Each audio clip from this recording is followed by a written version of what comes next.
Brandon Ingram is a member of the Toronto Raptors. I did not think I would say those words, but here we are. I'm going to give you my reaction to the trade. I've had enough time to digest it, and we're going to get into the deal. I'm going to give you some pros, some cons, and then my final take when it comes to this Brandon Ingram to Toronto Raptors trade.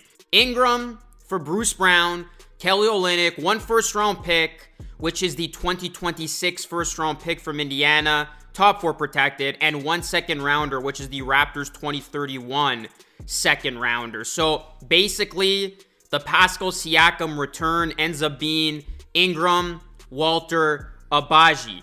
That Siakam return ends up looking a lot better a year later. I'm going to give you some pros to this deal before I get into the cons. It's a buy low trade. Going back to what the Raptors traded for BI, you got a former All-Star. The fact that you gave up Bruce Brown, who's on a $23 million expiring contract, you were going to probably lose him for nothing.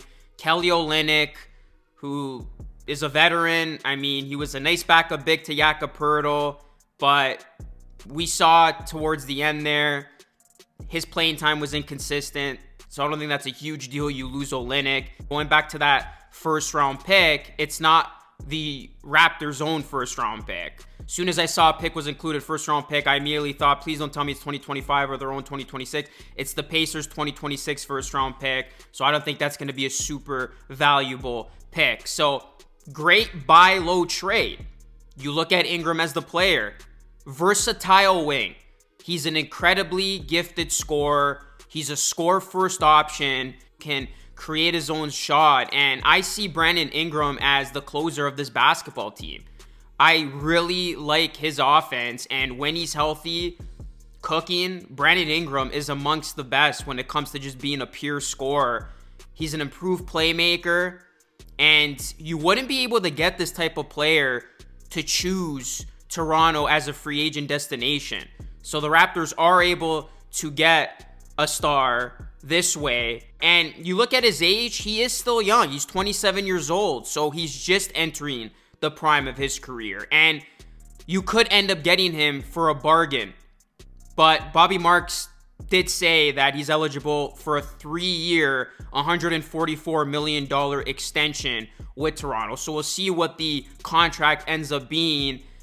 But I'm not worried about, are the Raptors going to lose Ingram for nothing? He is an unrestricted free agent, because the Raptors wouldn't have given up a first-round pick if they didn't have his approval that he was going to sign here long-term. So I'm not concerned that BI is going anywhere. Like, the fact that the Raptors traded a first-round pick, it tells me BI is going to stay in Toronto. It's just going to come down to what the deal is. Now let's look at some cons when you look at this deal. Brandon Ingram, he hasn't played more than 64 games since his rookie season. He is not considered a durable player. How does he fit with this group?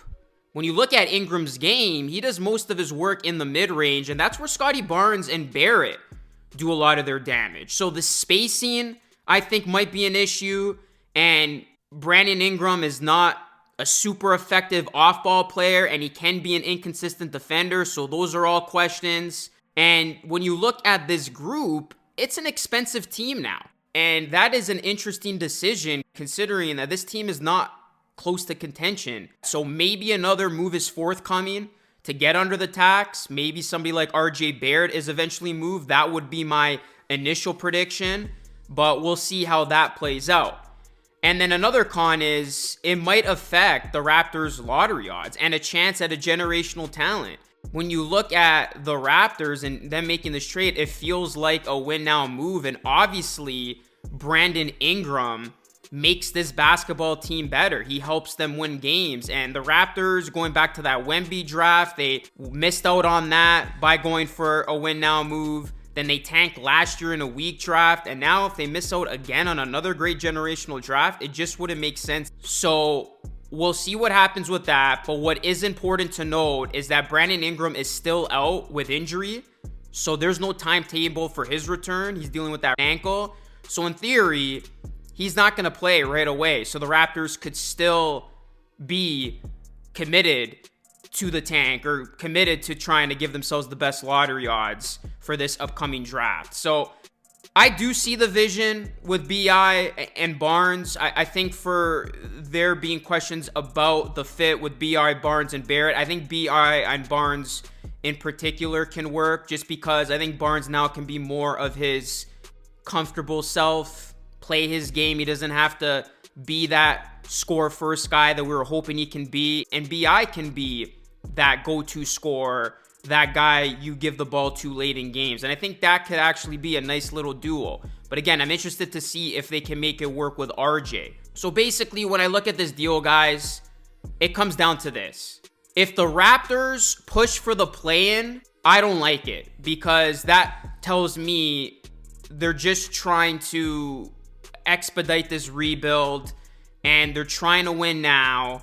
And if you push for the play-in, I don't think this team's ceiling is very high.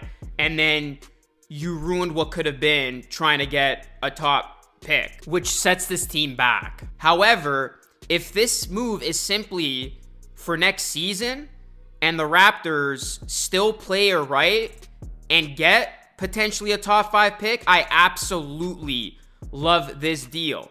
Again, Brandon Ingram, he's on the sideline right now with injury. We don't know when he's going to be back.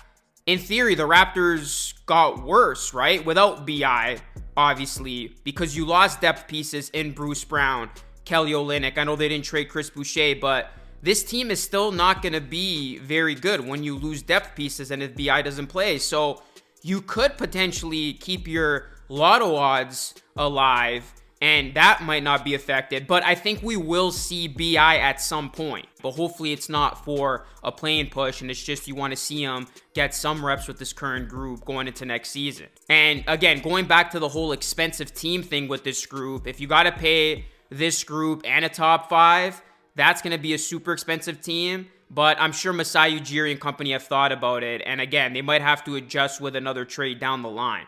But if the Raptors play that game, then this trade ends up looking brilliant if it's for next season. If they are able to get a top 5 pick and you have BI and Scotty mesh well with each other, that's the future of your team in essence. And then there's, a good chance that can become something truly special.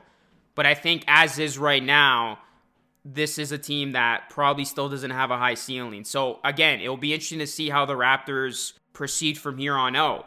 I think right now what Masai sees is this is Scotty Barnes and Brandon Ingram. Like, this is the 1-2 punch. This is the duo, and I think a lot can still change around them. So there's still a lot to decipher in the future for this team, but that is just my raw take to the Brandon Ingram to Raptors trade.